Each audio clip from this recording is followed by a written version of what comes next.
નમસ્કાર, આપ જોઈ રહ્યા છો નિર્ભય ન્યૂઝ અને હું છું આપની સાથે રીધિ. વેધર એનાલિસિસમાં આજે વાત કરીએ કે જે રીતે ચોમાસું 11 જૂને ગુજરાતમાં પ્રવેશી ગયું હતું, એટલે કે જે છૂટાછવાયા વિસ્તાર છે ત્યાં છૂટોછવાયો વરસાદ પણ નોંધાયો હતો, પરંતુ એ પછી વરસાદની ગતિ ધીમી પડી છે. એટલે કે આખરે ખેડૂતોને ક્યાં સુધી વાવણી લાયક વરસાદની રાહ જોવાની છે, ક્યારે સારો એવો વરસાદ પડવાનો છે, અત્યારે કયા એવા જે વિસ્તાર છે જ્યાં વરસાદ પડવાનો છે, આ સાથે જ મધ્યમ વરસાદ કે પછી છૂટાછવાયા વરસાદની પણ હવામાન વિભાગે આગાહી કરી છે. તે બધી જ વાત આજે આપણે જાણીશું. સૌપ્રથમ અત્યારે આપણે મેપના માધ્યમથી એ જાણીએ કે ચોમાસું ખરેખર અત્યારે ક્યાં પહોંચ્યું છે. જે રીતે 11 જૂને ગુજરાતની અંદર એન્ટ્રી તો થઈ ગઈ હતી, પરંતુ જે ચોમાસું છે તે 1 જૂનથી એટલે કે કેરળના જે વિસ્તારો છે અને એમની સાથે જે કોકણનો પ્રદેશ છે એ પછી કર્ણાટક અને જે મધ્યપ્રદેશ છે ત્યાં ચોમાસું બેસી ગયું. એટલે કે ચોમાસના ઉત્તરનો થોડો એવો જે ભાગ બાકી છે ત્યાં પણ હજુ સત્તાવાર ચોમાસું નથી બેઠું. એમની સાથે અહીંયા જે ગુજરાત છે એમનો જે દક્ષિણનો ભાગ છે એટલે કે ત્યાં ચોમાસાનો પ્રવેશ વિધિવત રીતે થઈ ગયો છે. એટલે ગુજરાતના મોટા ભાગના વિસ્તારો છે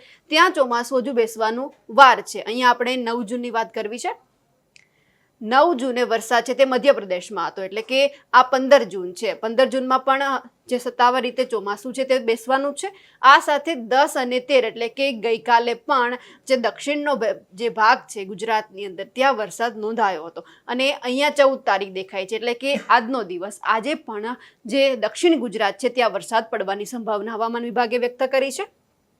આ સાથે જે ચોમાસું છે તે ધીમે ધીમે આગળ વધવાનું છે. એટલે કે આજે આપણે 14 તારીખની વાત કરવાની છે કે મેઘગર્જનાની ચેતવણી હવામાન વિભાગે કઈ કઈ જગ્યા પર આપી છે તે આપણે જોવાનું છે. મેઘગર્જનાની ચેતવણી હવામાન વિભાગે અમરેલી, ભાવનગર એટલે કે સૌરાષ્ટ્રનો જે આ ભાગ છે અમરેલી અને ભાવનગર, આ સાથે જ દક્ષિણ ગુજરાતનો જે ભાગ છે એટલે કે દમણ, વલસાડ, દાદરા નગર હવેલી, ડાંગ, નવસારી, તાપી અને સુરત, આ જે દક્ષિણ ગુજરાતનો ભાગ છે એટલી જગ્યા પર મેઘગર્જનાની ચેતવણી કરવામાં આવી છે. આ સાથે થોડા ઉપર એટલે કે છોટાઉદેપુર છે, દાહોદ છે અને મહીસાગર છે, આટલા જે વિસ્તાર છે તે જગ્યા પર હવામાન વિભાગે મેઘગર્જનાની એટલે કે વીજળીના કડાકા ભડાકા થવાની જે ચેતવણી છે તે આપવામાં આવી છે. હવે એ જાણવું છે કે 14 તારીખ એટલે કે આજના દિવસમાં કઈ કઈ જગ્યા પર છૂટાછવાયા સ્થળોએ ગાજવીજ સાથે હળવો વરસાદ પડવાની હવામાન વિભાગે આગાહી કરી છે. એમાં જે અહીંયા અમરેલી છે, સૌરાષ્ટ્રનો ભાગ એટલે કે ભાવનગર ને અમરેલી, આ બંને જગ્યા પર છૂટાછવાયા સ્થળો એટલે કે ગાજવીજ સાથે હળવો વરસાદ પડવાની સંભાવના વ્યક્ત કરવામાં આવી છે.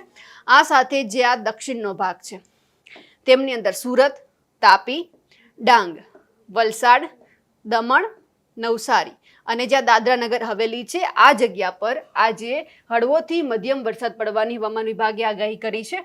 અને આ સાથે છોટાઉદેપુર, દાહોદ અને મહીસાગર, આ જગ્યા પર પણ ગાજવીજ સાથે હળવો વરસાદ પડવાની સંભાવના વ્યક્ત કરવામાં આવી છે.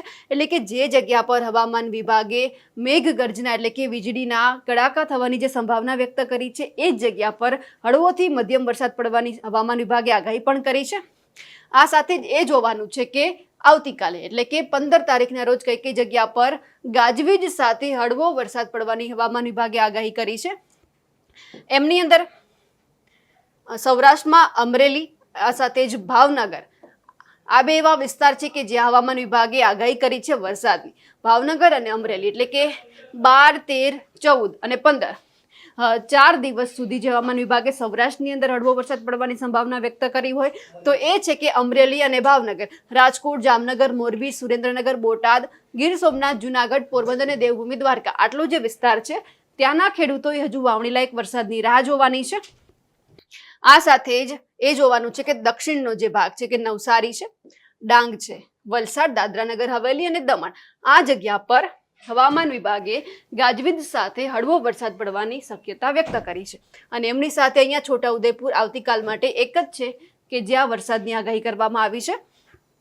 આ સાથે એવું જોવાનું છે કે જ્યારે દર વર્ષે 15 જૂનના રોજ ચોમાસું બેસવાનું હોય છે, આ વખતે 11 જૂને એટલે કે ગુજરાતના એવા ઘણા બધા વિસ્તાર હતા કે જ્યાં વરસાદ નોંધાયો હતો, પરંતુ ધીમે ધીમે ચોમાસું છે તે નિષ્ક્રિય બન્યું. એટલે કે જે ચોમાસું છે તે પાછળ ધકેલાયું અને એમને લઈને વરસાદનું જે પ્રમાણ એટલે કે વરસાદ જે પડવાનો હતો એ ના પડ્યો. એટલે કે વરસાદ ધીમે ધીમે પાછો ઠેલાયો છે. પરંતુ જુલાઈ મહિનામાં એ જ ચોમાસું છે, એ જ વરસાદ છે તે મધ્યમ વરસાદ અને ભારે વરસાદ તરીકે પણ આવી શકે એમ છે, કારણ કે ત્યારે એક સિસ્ટમ સક્રિય થવાની છે અને એમને લઈને વરસાદ પડવાનો છે. પરંતુ હજુ જૂન મહિનામાં તો ક્યાંક ને ક્યાંક હળવો વરસાદ જ અમુક વિસ્તારમાં પડવાનો છે. તમને અમારો અહેવાલ કેવું લાગ્યો કમેન્ટ કરીને ચોક્કસથી જણાવજો. સાથે જ નિર્ભય ન્યૂઝને લાઇક, શેર અને સબસ્ક્રાઇબ કરવાનું ના ભૂલશો. નમસ્કાર.